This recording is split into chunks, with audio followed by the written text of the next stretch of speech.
Mengejutkan, gak nyangka Anies tega lakukan hal ini. Mungkin apa ya, kan itu image yang dibangun ya. Kejadiannya saya kira kalau ada kesempatan teman-teman Katolik itu melihat lebih jauh Anies, apa yang dia kerjakan, khususnya setelah jadi gubernur. Jadi pada saat jadi gubernur, karena kalau kata Abraham Lincoln tuh, bener Bang Dami tadi, kalau mau ngelihat karakter orang sesungguhnya, kasih dia kekuasaan. Nah, yang saya lihat, saya pernah di Kementerian ATR BPN relatif sering ketemu Gubernur Anies. Tidak pernah ngomong politik, pekerjaan. Jadi soal reforma agraria di perkotaan, soal pendaftaran tanah, dan seterusnya. Saya melihat Anies ini memang gubernur yang satu, dia mau kerja, mau ngerti masalah, dan kalau dikaitkan dengan iman kita ya, barangkali ada dua kata kunci Bang, tambahan melengkapi penjelasan Bang Dami tadi. Pertama itu dia seperti pelayan gitu. Kepemimpinan pelayan. Bagi dia pelayanan publik itu penting sekali. Artinya apa? Pada saat kompetisi, kita barangkali harus masuk ke dalam sentimen-sentimen, termasuk sentimen primordial, suku, agama, segalanya. Kenapa begitu? Ya harus diakui, ini terjadi tidak di Indonesia, di seluruh dunia. Karena sebagian besar pemilih kita kan umat beragama. Jadi kalau tidak memahami itu, tidak masuk gitu loh. Sentimen itu tidak dipilih. Nah, tapi begitu jadi pemerintah, itu rasionalitas yang digunakan. Karena demokrasi kan mengandalkan ada rasionalitas publik. Orang dalam proses pemilihan boleh subjektif. Ketika dia jadi pelayan publik, dia melayani sesungguhnya. Nah, saya melihat Anies ini justru melayani semua. Malah untuk beberapa hal jadi menarik karena keseimbangan yang dia buat. Misalnya kan izin mendirikan bangunan gereja di Jakarta lama tertunda-tunda. Yang sudah 34 tahun. Ya, kita dengar itu oleh Gubernur Anies dalam tempo yang relatif singkat, Bang Dami, itu diberikan. Dan yang buat saya menarik, tidak diberikan karena mau narik-narik simpati, karena itu hak aja gitu, sesimpel itu penjelasannya. Dan tidak dipromosikan, Bang. Lagi sedalam proses itu kita nggak tahu. Itu yang dibuat tangan kanan, tidak tahu di tangan kiri. Tangan kiri, ya itulah nilai. Sementara digebuk, ditampar pipi kanan, dikasih pipi kanan.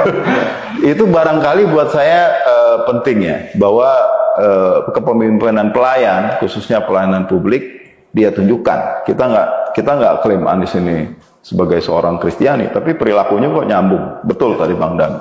Nah yang kedua Bang, ini khas barangkali di Katolik ya. Saya merasa kepedulian beliau itu kuat sekali pada orang miskin. Ada istilahnya di ajaran sosial gereja kan, preferential option for the poor. Bukan cuma opsi pada orang miskin, tapi preferensial. Seharusnya lah kita peduli pada orang miskin. Saya ini backgroundnya aktivis LBH, perburuhan. Sekarang karena pernah jadi Menteri Agraria, jadi isu-isu pertanahan, isu-isu agraria, sumber daya alam. Itu yang saya lihat dalam proses kerja Gubernur Anies, itu orang miskin dibesarkan hatinya, dimuliakan. Banyak contoh yang namanya itu reforma agraria perkotaan ya, konsolidasi tanah.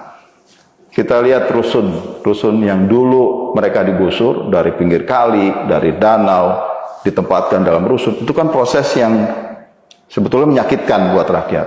Nah, oleh Gubernur Anies, rakyat ini didekati, disapa, dibesarkan hatinya, bahwa yang mereka lakukan pengorbanan itu dihormatin, dihargai oleh pemerintah. Dikasih tempat yang sebaik mungkin. Jadi bukan cuma asal bangunan jadi, tapi proses pembangunannya sendiri itu melibatkan masyarakat itu sendiri.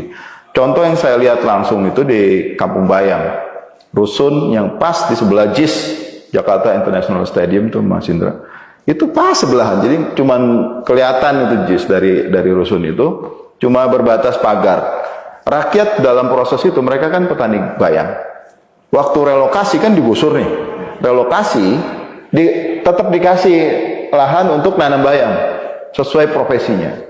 Malah diedukasi yang ibu-ibu dilatih bahasa Inggris, terus kemudian diajarkan bagaimana hospitality, karena asumsinya dibayangkan mereka menjadi para pendamping masyarakat yang nanti kalau ada pertandingan lokal, nasional maupun internasional itu mereka jadi menemani para turis, para pemain seperti itu, dan itu langsung kelihatan.